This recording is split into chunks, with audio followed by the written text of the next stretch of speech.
নমস্কার, দশম শ্রেণীর আমার প্রিয় ছাত্রছাত্রীদের স্টাডি অফ হিস্ট্রিতে স্বাগত। আজ আমি তোমাদের ইতিহাস বইয়ের চ্যাপ্টার 4 অর্থাৎ সংঘবদ্ধতার গোড়ার কথা বৈশিষ্ট্য বিশ্লেষণ এই অধ্যায়ের গুরুত্বপূর্ণ প্রশ্নের উত্তর তুলে ধরছি। প্রশ্নটি হলো 1857 খ্রিস্টাব্দের সিপাই বিদ্রোহ বা মহাবিদ্রোহের চরিত্র বা প্রকৃতি আলোচনা করো। তোমাদের এই প্রশ্নটি 2025 মাধ্যমিক পরীক্ষার জন্য খুবই গুরুত্বপূর্ণ। আগে আমি এই সিপাই বিদ্রোহের চরিত্র বা প্রকৃতি সম্পর্কে তোমাদের সামনে টিচিং আকারে তুলে ধরেছিলাম। যারা এখনও ভিডিওটি দেখে উঠতে পারোনি, আমার ডেসক্রিপশানে লিঙ্ক দেওয়া থাকবে, তোমরা দেখে নিবে। আজ তোমাদের কাছে এই প্রশ্নের উত্তরটি তুলে ধরছি, তাই তোমরা ভিডিওটি স্কিপ না করে অবশ্যই শেষ পর্যন্ত দেখো।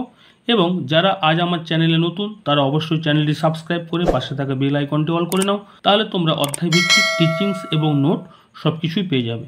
তাহলে আজকে শুরু করছি। দেখো, 1857 খ্রিস্টাব্দে সিপাই বিদ্রোহের চরিত্র বা প্রকৃতি আলোচনা করো। তোমাদের মাধ্যমিক 2017 সালে প্রশ্নটি পড়েছিল, ঠিক আছে। প্রথম তোমরা ভূমিকা দেবে। 1857 সালের মহাবিদ্রোহ ভারতের ইতিহাসে এক উল্লেখযোগ্য বিদ্রোহ হিসাবে অধিক পরিচিত। এই বিদ্রোহে সিপাহী ছাড়াও কৃষক, সাধারণ মানুষ, জমিদার, অভিজাত, রাজা রানীরাও অংশগ্রহণ করেছিলেন। এই বিদ্রোহকে নিয়ে ঐতিহাসিক মহলে বিতর্কের অন্ত নেই। কোনো ঐতিহাসিক এই বিদ্রোহকে সিপাহী বিদ্রোহ, কেউ আবার সামন্ততান্ত্রিক বিদ্রোহ, আবার কেউ জাতীয় সংগ্রাম বলে অভিহিত করেছেন।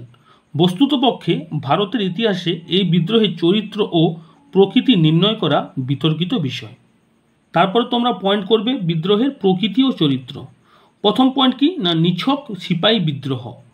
ঐতিহাসিক Charles Raikes, Holmes, Malleson, Durgadas Bandyopadhyay, Kishorichand Mitra, Syed Ahmed, Rajanikanta Gupta প্রমুখ 1857 সালের বিদ্রোহকে নিছক সিপাহী বিদ্রোহ বলে অভিহিত করেছেন। এই বক্তব্যের সপক্ষে ঐতিহাসিকদের যুক্তিগুলি হলো নিম্নরূপ, হাইফেন চিহ্ন দিবে। 1 নম্বর, সিপাহীদের অসন্তোষ থেকেই মহাবিদ্রোহের সূচনা হয়েছিল। মূলত 1857 খ্রিস্টাব্দে মহাবিদ্রোহের চালিকা শক্তি ছিল সিপাহীরা। এই বিদ্রোহের সূচনা ঘটে সেনা ছাউনি থেকে। 2 নম্বর পয়েন্ট, এই বিদ্রোহে ভারতীয় জাতীয় চেতনার অগ্রদূত শিক্ষিত মধ্যবিত্ত শ্রেণী অংশগ্রহণ করেনি। 3 নম্বর, কোথাও কোথাও ভারতের ভূস্বামী, স্থানীয় মানুষ ও প্রাক্তন শাসকেরা এই বিদ্রোহকে সমর্থন করেন, কিন্তু তারা তাদের ব্যক্তিগত স্বার্থে এই বিদ্রোহতে যোগদান করেছিল। পরের পয়েন্ট, সামন্ততান্ত্রিক প্রতিক্রিয়া। ডক্টর রমেশচন্দ্র মজুমদার, রজনীপাল দত্ত, ডক্টর সুরেন্দ্রনাথ সেন প্রমুখ ঐতিহাসিকগণ এই বিদ্রোহকে সামন্ত শ্রেণীর বিদ্রোহ বলে আখ্যায়িত করেছেন। তাদের মতে লর্ড ডালহৌসির সত্যবিলোপ নীতির ফলে পেশোয়ার দত্তক পুত্র নানা সাহেব, ঝাঁসি রানী লক্ষ্মীবাই এবং কুনওয়ার সিং প্রমুখ সামন্ত শ্রেণীর মানুষরা রাজ্য হারান। সাতারা ব্রিটিশ সাম্রাজ্যভুক্ত হয়। কুশাসনের অজুহাতে অযোধ্যা রাজ্য ইংরেজরা দখল করেন। নতুন ভূমি ব্যবস্থা চালু হওয়ায় তালুকদাররা জমি হারান।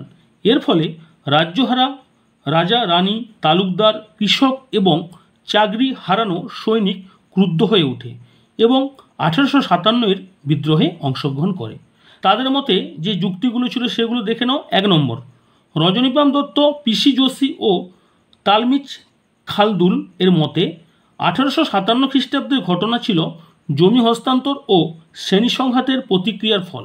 কারণ নানা সাহেব, কুনওয়ার সিং, লক্ষ্মীবাই ও দ্বিতীয় বাহাদুর শাহ তাদের হারিয়ে যাওয়া পদমর্যাদা ফিরে পেতে চেয়েছিলেন।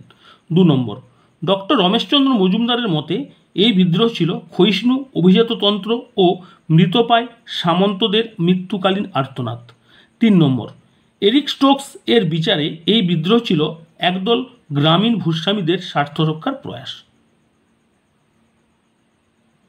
পরের পয়েন্ট, জাতীয় সংগ্রাম। ইংল্যান্ডের টরি দলের নেতা ডিসলেরি সহ বিভিন্ন ইংরেজ ঐতিহাসিকবিদ যেমন Norton, Duff, Outram, Holmes, Charles Ball প্রমুখ এই বিদ্রোহকে জাতীয় সংগ্রাম বলে অভিহিত করেছেন। তাদের মতে হাইফেন চিহ্ন দেবে। 1, সিপাহীদের দ্বারা এই বিদ্রোহ শুরু হলেও পরবর্তীকালে দেশের উত্তর, মধ্য ও উত্তর পশ্চিম অংশে, বিশেষত অযোধ্যা, দিল্লি, রোহিলাখণ্ড, বিহার প্রভৃতি অঞ্চলে এই বিদ্রোহ গণসংগ্রামের রূপ নেয়। নম্বর, ঝাঁসি রানী লক্ষ্মীবাই, নানা সাহেব, কুনওয়ার সিং প্রমুখ রাজন্য বর্গরা বহু জমিদার ও তালুকদার এই বিদ্রোহতে যোগদান করেন। 3 নম্বর, বিদ্রোহীরা সিংহাসনচ্যুত মুঘল সম্রাট দ্বিতীয় বাহাদুর শাহকে ভারতের সম্রাট বলে ঘোষণা করে বিদেশি প্রভাব মুক্ত এক দেশীয় শাসন ব্যবস্থা গড়ে তুলতে উদ্যোগী হয়। তারপর তোমরা একটা গোল করে প্যারা করতে পারো বা এরকম বক্স করতে পারো। তোমরা কার্ল মার্কস ও ফ্রেডারিক এঙ্গেলস সহ এই বিদ্রোহকে জাতীয় মুক্তি সংগ্রাম বলে আখ্যা দিয়েছেন। পরের পয়েন্ট, গণবিদ্রোহ। ঐতিহাসিক জন কে সি.এ. বেইলি প্রমুখ ইতিহাসবিদ এই বিদ্রোহকে গণবিদ্রোহ বলে আখ্যা দিয়েছেন। তাদের মতে এক, উত্তর ও মধ্য ভারতে সিপাহীদের সঙ্গে স্থানীয় সাধারণ মানুষ স্বতঃস্ফূর্তভাবে অংশগ্রহণ করে এই বিদ্রোহকে গণবিদ্রোহ পরিণত করে। 2, অযোধ্যা, ঝাঁসি, কানপুর, সাহারানপুর, মুজফ্ফরনগর প্রভৃতি অঞ্চলে গণবিস্ফোরণ ঘটে। 3, বিহারে পশ্চিম দিকেও পাটনার বহু জেলায় মানুষরা একত্রিত হয়ে লড়াই করে। পরের পয়েন্ট, ভারতের প্রথম স্বাধীনতা সংগ্রাম। বিশিষ্ট স্বাধীনতা সংগ্রামী বিনায়ক দামোদর সাভারকার তার the Indian war of independence গ্রন্থে 1857 সালের বিদ্রোহকে ভারতের প্রথম স্বাধীনতা যুদ্ধ বলে অভিহিত করেছেন। তোমাদের পরীক্ষায় 1 নম্বরের জন্য খুব গুরুত্বপূর্ণ প্রশ্ন। কিন্তু অনেক ঐতিহাসিকগণ তার এই মত স্বীকার করেননি। ডক্টর রমেশচন্দ্র মজুমদার বলেছেন 1857 খ্রিস্টাব্দে সিপাহী বিদ্রোহ না ছিল প্রথম স্বাধীনতা যুদ্ধ, না ছিল জাতীয় সংগ্রাম, না ছিল গণবিদ্রোহ। কারণ 1 নম্বর পয়েন্ট, সমস্ত ভারতবাসী এই বিদ্রোহে অংশ নেয়নি, বরং অনেক ভারতীয় রাজা, গোর্খা ও শিখ সৈনিক বিদ্রোহ দমনে ইংরেজ সরকারকে সাহায্য করেছিল। 2, 1857 খ্রিস্টাব্দে ভারতীয়দের মধ্যে কোনো জাতীয়তাবাদের জন্ম হয়নি। 3, বিদ্রোহীদের মধ্যে নির্দিষ্ট কোনো লক্ষ্য উদ্দেশ্য ছিল না।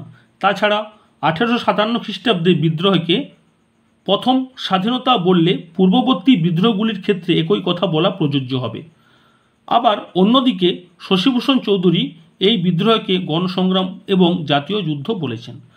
একটা কথা তোমাদের এই প্রসঙ্গে বলে নিই, তোমাদের এই যে নোটে 1, 2, 3 করে পয়েন্ট দেওয়া আছে, তোমরা অবশ্যই এরকম পয়েন্ট করে লিখবে, তাহলে দেখবে তোমরা ফুল মার্কস পাবে। তোমরা একসঙ্গে একটা প্যারার মধ্যে সব কিছু একসঙ্গে লিখে দিবে না, তোমরা পয়েন্ট পয়েন্ট ভেঙে লিখবে। বুঝতে পারলে তো?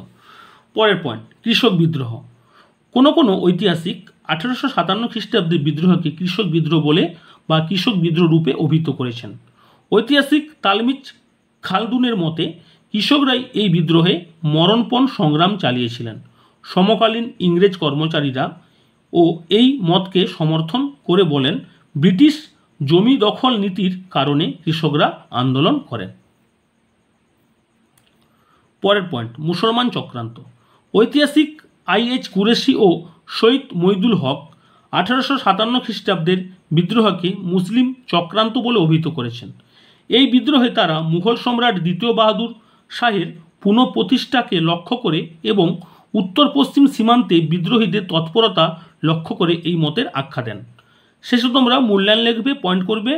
পরিশেষে একথা নিঃসন্দেহে বলা যায় যে 1857 সালের মহাবিদ্রোহের প্রকৃতি ও চরিত্র নিয়ে ঐতিহাসিক পৃথক মত থাকলেও এই বিদ্রোহ ছিল অপরিহার্য। এই বিদ্রোহের মূলে ছিল বিভিন্ন শ্রেণীর মানুষের গভীর অসন্তোষ ও হতাশাবোধ। সর্বোপরি তাদের মূল লক্ষ্য ছিল ব্রিটিশ শাসনের হাত থেকে ভারতকে মুক্ত করা। এই বিদ্রোহের প্রকৃতি নিয়ে বিতর্ক থাকলেও গৌতম ভদ্র, রণজিৎ গুহ এই বিদ্রোহের গণচরিত্রের উপর গুরুত্ব দিয়েছেন। সুতরাং বলা যায় যে এই বিদ্রোহে বিদ্রোহীদের মধ্যে দেশপ্রেম ও বিভিন্ন শ্রেণীর মানুষের যোগদান ছিল উল্লেখযোগ্য। তাহলে আজ তোমাদের কাছে এই গুরুত্বপূর্ণ প্রশ্ন তথা মহাবিদ্রোহের চরিত্র প্রকৃতি সম্পর্কে তুলে ধরলাম। তোমরা ভালো করে এখন থেকে প্রিপারেশন নাও, ভালো করে মুখস্থ করো, নোট খাতায় লেখো এবং টাইমের মধ্যে সবসময় লেখা অভ্যাস করবে, কারণ টাইমটা কিন্তু একটা বিশাল ব্যাপার। তুমি সব নোট লিখতে পারবে, ভালো লিখতে পারবে, কিন্তু তোমাকে টাইমের মধ্যে কিন্তু অবশ্যই লিখতে হবে। আর যদি ভিডিওটি ভালো লেগে থাকে লাইক করবে, কমেন্ট করবে, বন্ধুদের মধ্যে শেয়ার করবে, কমেন্টে জানাবে কেমন লাগলো। আজ এখানে রাখছি, তোমরা সবাই ভালো থেকো, সুস্থ থেকো।